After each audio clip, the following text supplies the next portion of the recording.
માંડલ તાલુકાના જાલીસના ગામે ખેડૂતોના પાકને નુકસાન થયું છે. ખરેખર હાઈવે પર ખેતીની જમીનમાં પાણી ભરાઈ જવાથી તુવેર વાવેતર આખું ખેતર નાશ પામી ગયું છે. તેનું કારણ કમોસમી વરસાદ અને ઔદ્યોગિક વિભાગને કારણે અઢળક ખેડૂતોના ચોમાસું પાણીનો નિકાલ બંધ થયો. તેની મામલતદારને રજૂઆતો કરેલ, પરંતુ ઉદ્યોગપતિને કોઈ કહેવા તૈયાર નથી. આદિ અનાદિકાળથી ચાલતા પાણીનો નિકાલ થતો હતો, પરંતુ કંપનીઓ આવતા અનેક ગણી પાણી નિકાલની સમસ્યાઓનો ઉકેલ થયો નથી. તેના લીધે ખેડૂતોને પાણી નિકાલ સમસ્યા રૂકાવટોને કારણે અઢળક ખેડૂતોની ખેતીને નુકસાન પાયમાલ થઈ રહ્યા છે. ખેડૂતોનું કેમ કોઈ જે તે સમક્ષ અધિકારી કે ચૂંટાયેલા પ્રતિનિધિઓ, સ્થાનિક ધારાસભ્ય સાંભળતા નથી? તેનું કારણ કાંઈક અલગ પણ હોઈ શકે.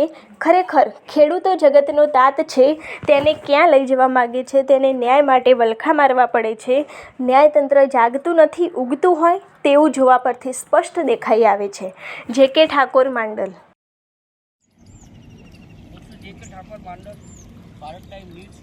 આપણે જોઈ રહ્યા છીએ વધારાનો જે વરસાદ થયો, ખેડૂતને નુકસાની. ખેડૂતો આખા ખેતર છે, ઓછા બધું 10 વીઘા જેવું ખેતરમાં તુવેરો વાવેલી હતી, જે આપ જોઈ રહ્યા છો 2 હમાણી તુવેરો, જેમાં ઘણું ખાતર, બિયારણ ખેડૂતો ઘણી માવજત કરી છે. એની અંદર જોઈને પાણી ભરી ગયા, છતાં પણ સરકાર કોઈ ધ્યાન દોરતી નથી. સરકાર અહીંના સ્થાનિક જે લેવલના પક્ષના જે હોય ધારાસભ્ય, એને પણ ખેડૂત બાબતે કંઈ રજૂઆત કરવી જોઈએ. પણ આપણે જોઈ રહ્યા છીએ ખેડૂત બાબતે કોઈ રજૂઆત કરી હોય તો ખેડૂતને ન્યાય મળ્યો નથી. અત્યારે જાલીસના માંડલ તાલુકાના અને હાર્દિક પટેલના ધારાસભ્ય વિસ્તારમાં જ આપણે આ ખેતરની મુલાકાત લીધી. એમાં આ ખેડૂતો પણ હાજર છે. ખેડૂતોની હાજરીમાં અમે પણ જે સર્વે કર્યો, એમાં જે પાણીનો કંપનીઓ જે ઔદ્યોગિક હબ આવતા એની અંદર પાણીનો જે નિકાલ થવો જોઈએ એ ખરેખર નિકાલ નથી થયો. તેના જ કારણે પાણી ભરાતું હોય તો અસંખ્ય ખેડૂતોના ખેતરોમાં પાણી ભરાઈ ગયા છે. અને ખેડૂતોને જે પાકની જે નુકસાની થઈ રહી છે એ અત્યારે પરેશાની વેઠવી છે. અને જે ખરેખર ખેડૂત એ જે જનતાનો તાત કહેવાય, ખેડૂતની અંદર જે નિકાસ પાક થાય તેમાંથી ભારત દેશને જે કઠોળ હોય કે અન્ય ખેડૂતથી જ આ બધું ભારત દેશમાં જે બધું થતું હોય છે, જે પશુપાલન હોય, ખેડૂતોનું જે કઠોળ હોય કે બધું જે એમનું ભરણ પોષણ જે થતું હોય ખેડૂતોના આધારે થતું હોય છે. આપણે અહીંયા જોઈ રહ્યા છો કે પૂરેપૂરા ખેડૂતમાં એક ખેતરના છોડમાં લીલો છોડ પણ દેખાઈ નથી આવતો.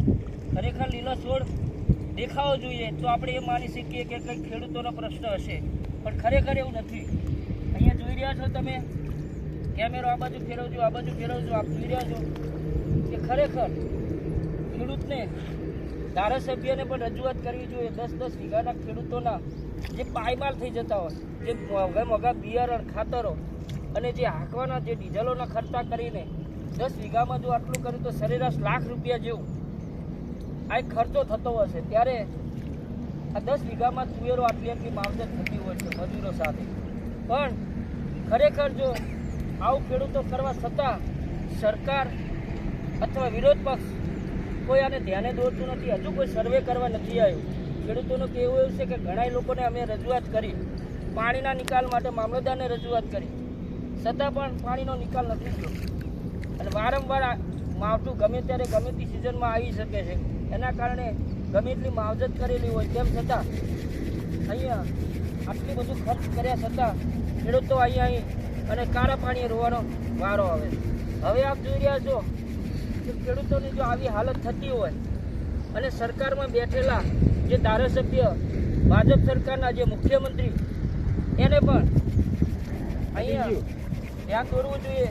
એમના ખાલી ફક્ત જનતાના પગાર, જનતાના ટેક્સનો પગાર લઈને બેસી અને વાહવાહી કરે છે, ફોટા અને સેલ્ફી પાડીને લોકોને સારું બતાવવાનો પ્રયત્ન કરે છે. ખરેખર જે મૂળભૂત પાયા જે છે ખેડૂતોના પ્રશ્નો, અત્યારે આપણે અગાઉ જોયા હતા બોટાદમાં જે કરદા બાબતમાં જે આંદોલન થયું, ખરેખર અહીંયા દરેક વિસ્તારમાં દરેક ખેડૂતોની દરેક ખેતરની અંદર એમને સર્વે કરવું જોઈએ. શું પરિસ્થિતિ છે એના નિકાલ કરવા માટે ખેડૂતોના જે પ્રશ્નો હોય એ નીચલી કક્ષાના મામલતદાર કક્ષાને ધ્યાને દોરી અને મામલતદાર કચેરીને તમામ નીચેલા જે સક્ષમ અધિકારીને સર્વે કરી અને ખેડૂતોને ન્યાય માટે પગલાં ભરવા જોઈએ. એવું નથી ભર્યું, એના લીધે અત્યારે ખેડૂતો પાયમાલ થઈ રહ્યા છે. અને અમે પણ સરકારને ચેનલ વતી રજૂઆત કરીએ છીએ કે કોઈ પણ ખેડૂતનો સર્વે થાય, પૂરેપૂરો સર્વે થયા પછી એનું જે તે એને પૂછવામાં આવે, એની રજૂઆત સાંભળી અને એને પાક નિષ્ફળ બાબતની જે યોજના હોય અથવા તો નવું જે બજેટમાંથી ફંડ ફાળવવામાં આવે અને જે ફંડમાંથી ખેડૂતોને જે પાયમાલ થયા એનું સર્વે કરી અને એની અંદર જે ખેડૂતોને ન્યાય માટે આ વળતર આપવા આવે એવી અમારે એક મીડિયા વતી ભારત સરકારને અને જે તે સક્ષમ અધિકારી અને ધારાસભ્યને રજૂઆત કરું છું. હું છું જે કે ઠાકોર, માંડલ, ભારત ટીમ ન્યૂઝ.